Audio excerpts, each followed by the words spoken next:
অনতিবিলম্বে মামলা প্রত্যাহার করতে হবে।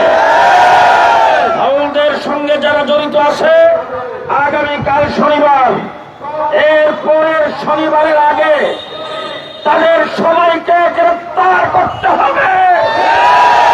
আপনারা সকলে জেনে রাখুন, আগামীকাল শনিবারে আমরা সেখানে হেফাজতে ইসলাম মানিকগঞ্জ জেলার পক্ষ থেকে সমাবেশ ঘোষণা করা হয়েছিল। প্রশাসন বলছেন তারা একসঙ্গে যাবেন, মামলা প্রত্যাহার করবেন, এই জন্য সেটা ডেট দিশানো হয়েছে। আগামী শনিবারের পরের শনিবারের আগে যদি মামলা প্রত্যাহার করা না হয়, তাদের সবাইকে গ্রেপ্তার করা না হয়, এরপরে শনিবারে মানিকগঞ্জ অচল করে দেওয়া হবে।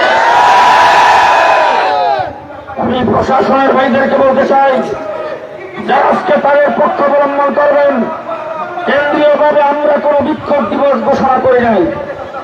আজকে প্রথম জোর হেফাজতে ইসলামে আয়োজন করেছেন, কিন্তু দেখেন মসজিদ থেকে মানুষগুলি মিছিল সহকারে আসতেন। ঢাকা নগরী আজকে মিছিলের নগরীতে পরিণত হয়েছে। বাংলাদেশের বিভিন্ন জায়গায় মসজিদগুলোর থেকে মিছিল হচ্ছে।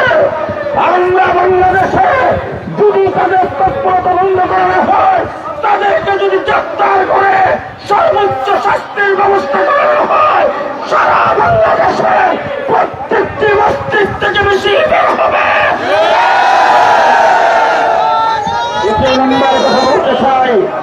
দ্বিতীয় নম্বর কথা বলতে চাই জনাব ফরহাদ মাজহার সাহেব।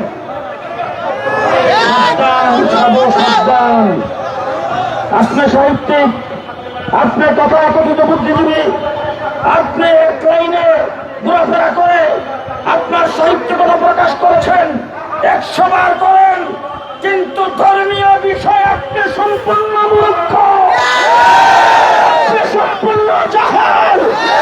আপনি ইসলাম নিয়ে কথা বলবেন, বাউলের পক্ষে কথা বলে আরেকবার বলেছেন আপনাকে আবুল সরকারকে গ্রেফতার করা হয় নাই, গ্রেফতার আমাকে করা হয়েছে।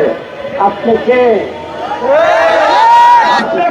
আপনাকে গ্রেফতার করলে কি হবে? যদি আপনি বাউল ফাউলের পক্ষ অবলম্বন থেকে যদি বিরত না হন, তওবা না করেন, যদি আপনি দুঃখ প্রকাশ না করেন, জাতির সামনে যদি ক্ষমা না চান, আমরা দাবি করব আপনাকেও গ্রেফতার করতে হবে। ইসলামী মূল্যবোধে বিশ্বাসী বিএনপির মহাসচিব সাহেবকে সাবধান করে দিতে চাই। আপনি এক বক্তৃতায় বলেছেন শরিয়া আইন মানেন না, আবার এখন বাউলদের পক্ষ অবলম্বন করে যারা বাউলদের বিরুদ্ধে আজকে কথা বলে তাদেরকে আপনি দলবন্ধ বলেছেন। পরিষ্কার ভাষায় বলছি, আপনার বক্তব্য আপনি প্রত্যাহার করে মুসলমানদের কাছে ক্ষমা চান, বিএনপির মহাসচিব থেকে পদত্যাগ করুন। আগামী দিনের সকল কর্মসূচিতে আপনাদের সার্বিক সহযোগিতা কামনা করে ইসলাম বিরোধী সকল চক্রের বিরুদ্ধে সোচ্চার থাকা আহ্বান জানিয়ে আমি আমার বক্তব্য শেষ করছি।